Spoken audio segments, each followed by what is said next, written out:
KR42 Noha বিক্রি হবে 2004 model, নয় registration, first party smart card, original নিচু ফ্লোর,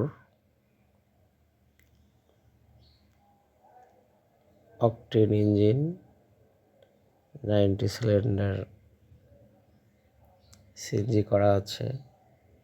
জিএল KR40 জিএল গাড়ি, ফুল অপশন অটোমেটিক। গাড়িতে 1 ইঞ্চিও কোনো অ্যাক্সিডেন্ট হিস্টোরি বা কোনো ধরনের সমস্যা নেই। Engine, body, tyre, AC, TV, back camera সব কিছু কমপ্লিট আছে। গাড়িটার দাম ফিক্সড 7,90,000 টাকা। লোকেশন রাজশাহী বিভাগ, নওগাঁ জেলা, একদম নওগাঁ সদরে। ফোন নম্বর 01767523685।